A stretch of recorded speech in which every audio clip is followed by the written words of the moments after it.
fitnah yang terbesar mulai dari zaman Nabi Nuh, bukan di zaman kita saja. Mulai dari zaman Nabi Nuh alaihi salam sampai kepada zaman umat Nabi Muhammad sallallahu alaihi wasallam adalah fitnah kubur. Fitnah kubur itu sangat berbahaya, ikhwatal Islam, terutama kepada perkuburan para nabi dan orang-orang saleh.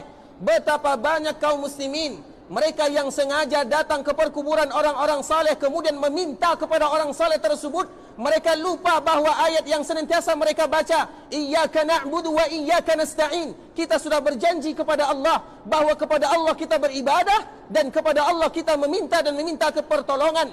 Sedangkan di perkuburan bukan tempat meminta. Di perkuburan adalah tempat kita mendoakan saudara-saudara kita yang sudah dikuburkan. Oleh karenanya, fitnah perkuburan adalah fitnah yang sangat besar, mulai zaman dari Nabi Nuh alaihi salam sampai zaman Nabi Muhammad sallallahu alaihi wasallam. Pernah ikhwatal Islam, di zaman Umar bin Khattab radhiyallahu taala anhu, ketika Umar bin Khattab memerintahkan sahabat-sahabatnya untuk menaklukkan Faris atau Furs, atau yang kita kenal dengan perang Al-Qadisiyah, yang dipimpin oleh sahabat Sa'ad bin Abi Waqqas radhiyallahu taala anhu.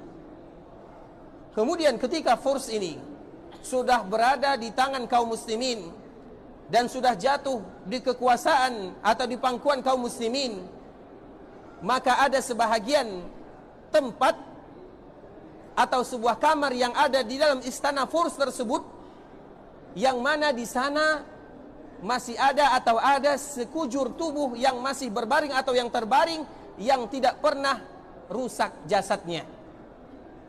Dan ini terjadi di zaman Umar bin Khattab radhiyallahu taala anhu. Sehingga ikhwatal Islam, dan panjangnya sangat panjang, dan jasadnya ini utuh dan disimpan oleh orang-orang Furs tersebut, disimpan oleh orang-orang Faris tersebut. Kemudian dilihat oleh kaum muslimin. Kemudian ketika dilihat oleh kaum muslimin, maka jasad tersebut sangat utuh, tidak ada rusaknya. Dan kita tahu satu-satunya jasad yang tidak akan rusak dan utuh adalah jasad para nabi dan orang-orang saleh yang diridai oleh Allah Azza wa Jal. Kemudian di pangkal atau di kepala jasad tersebut ada sebuah kitab. Nah, kitab ini berbahasa Ibrani. Kemudian diambil oleh sahabat Nabi sallallahu alaihi wasallam, kemudian diterjemahkan ke dalam bahasa Arab. Kemudian para sahabat bertanya kepada orang-orang yang ada di sekitarnya, kenapa kalian tidak menguburkan jasad ini? Kenapa kalian menyimpannya di dalam kamar? Jadi jasad ini tidak dikuburkan, mereka simpan di dalam kamar raja, dan jasad ini utuh. Maka para sahabat bertanya kepada orang yang ada di sana, kenapa kalian tidak menguburkan jasad tersebut? Apa sebabnya? Apa kata orang-orang yang ada di Furs? Setiap kali kami mendapatkan musibah, maka ketika kami meminta kepada jasad ini atau kepada mayat ini, maka langsung dikabulkan.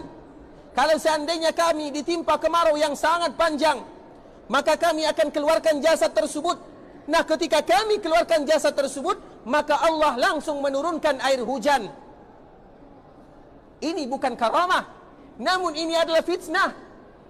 Kenapa kita katakan demikian? Sehingga sahabat Huzaifah bin Yaman, dia mengirim surat kepada Umar bin Khattab radhiyallahu taala anhu, "Wahai Umar, kami menemukan ini dan itu. Kami menemukan sebuah jasad, dan jasad ini atau mayat ini disebutkan oleh para ulama namanya adalah Daniel.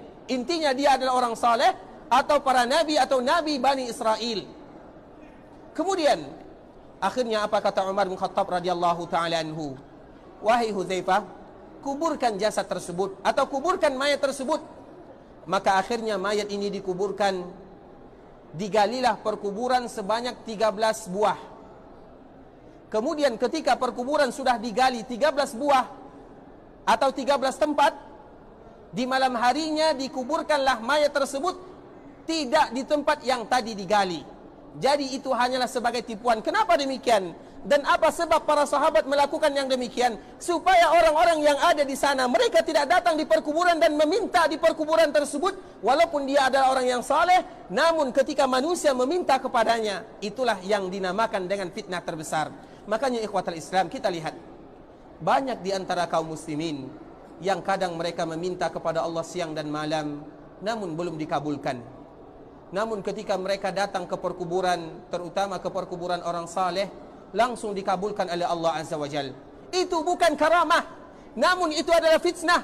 Dan ini adalah di antara salah satu cara syaitan untuk menyesatkan anak Adam, supaya bagaimana kita terus meminta di perkuburan, bukan meminta kepada Allah. Kita contohkan kepada contoh yang lain. Ada sebahagian kaum muslimin yang mereka ditimpa musibah penyakit. Sudah ratusan dokter yang mereka datangi, tidak sembuh-sembuh. Akhirnya mereka datang ke dukun. Baru sekali saja datang ke dukun langsung sembuh. Ketahuilah ini bukan yang namanya karamah, namun ini adalah fitnah. Kenapa kita katakan dengan fitnah? Supaya kita terus datang kepada dukun tersebut, yang mana kalau kita datang, yang mana pada akhirnya kita akan disesatkan. Karena itu merupakan cara syaitan untuk menyesatkan anak Adam.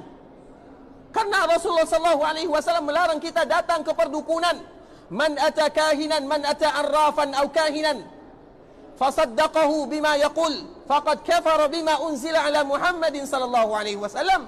Barang siapa yang datang ke tukang ramal, barang siapa yang datang ke dukun, kemudian dia percaya dengan apa yang mereka katakan dan yang mereka ucapkan, maka dia sudah mengingkari apa yang dibawa oleh Nabi kita Muhammad sallallahu alaihi wasallam.